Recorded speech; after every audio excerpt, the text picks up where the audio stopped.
नमस्कार। जय श्री कृष्णा। श्री गणेशाय नमः। ओम गुरुवे नमः। पंचदेवों की जय हो। श्री सीताराम चंद्राभ्याम नमः। श्री वाल्मीकि मुनि की जय हो। श्री हनुमान जी महाराज की जय हो। आपको मैं श्रीमद् वाल्मीकि रामायण बालकांड के श्लोक का हिंदी में अर्थ क्रमशः निरंतर सुना रही हूँ। अब तक मैंने आपको 48 सर्ग तक सुनाया, जिस सर्ग में गौतम ऋषि के श्राप से इंद्र का अंडकोश नीचे गिर गया, अंडकोश रहित हो गए। उसके पश्चात इंद्र को कहां से अंडकोश की प्राप्ति हुई, कैसे प्राप्ति हुई, ये सब कथा आपको इस सर्ग में सुनने को मिलेगा। 49 सर्ग पितृदेवताओं द्वारा इंद्र को भेड़े के अंडकोश से युक्त करना तथा भगवान श्री राम के द्वारा अहिल्या का उद्धार एवं उनका दोनों दंपति के द्वारा इनका सत्कार। तदंतर इंद्र अंडकोश से रहित होकर बहुत डर गए। उनके नेत्रों में त्रास छा गया। वे अग्नि आदि देवताओं, सिद्धों, गंधर्वों और चारणों से इस प्रकार बोले, देवताओं, महात्मा गौतम की तपस्या में विघ्न डालने के लिए मैंने उन्हें क्रोध दिलाया है। ऐसा करके मैंने यह देवताओं का कार्य ही सिद्ध किया है। मुनि ने क्रोध पूर्वक भारी शाप देकर मुझे अंडकोश से रहित कर दिया और अपनी पत्नी का भी परित्याग कर दिया। इससे मेरे द्वारा उनकी तपस्या का अपहरण हुआ है। यदि मैं उनके तपस्या में विघ्न नहीं डालता तो वे देवताओं का राज्य ही छीन लेते। अतः ऐसा करके मैंने देवताओं का ही कार्य सिद्ध किया। इसलिए श्रेष्ठ देवताओं, तुम सब लोग, ऋषि समुदाय और चारण गण मिलकर मुझे अंडकोश से युक्त करने का प्रयत्न करो।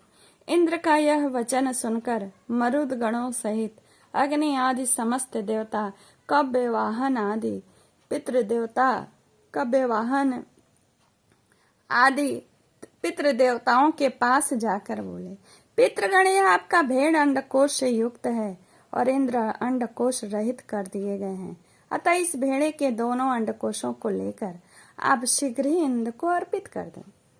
अंडकोश से रहित किया हुआ यह भेड़ा इसी स्थान में आप लोगों को परम संतोष प्रदान करेगा।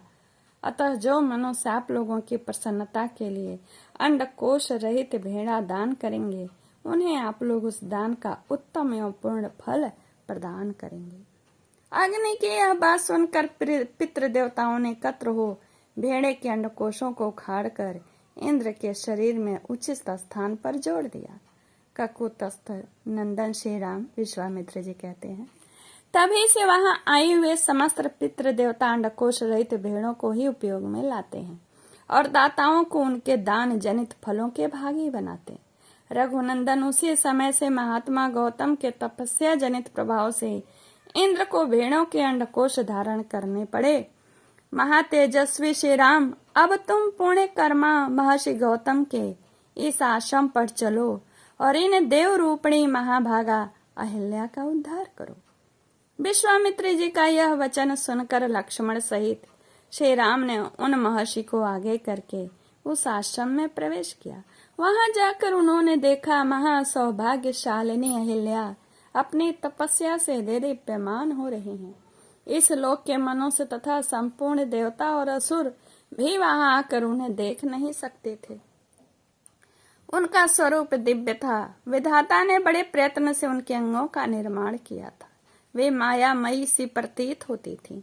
धूम से घिरी हुई प्रज्वलित अग्निशिखा सी जान पड़ती थी।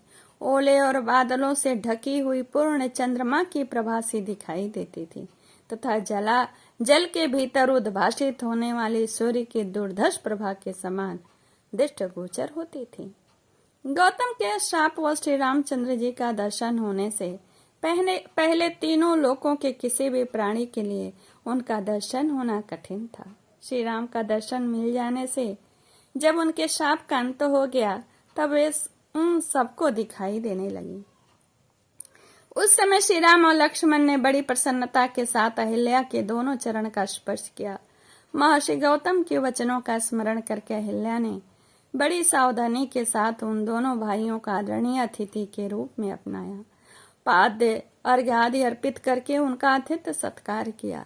श्री रामचंद्र जी ने शास्त्रीय विधि के अनुसार अहिल्या का वह आतिथ्य ग्रहण किया। उस समय देवताओं की दुंदुभी बज उठी, साथ ही आकाश से फूलों की बड़ी भारी वर्षा होने लगी। गंधर्वों और अप्सराओं द्वारा महान उत्सव मनाए जाने लगा।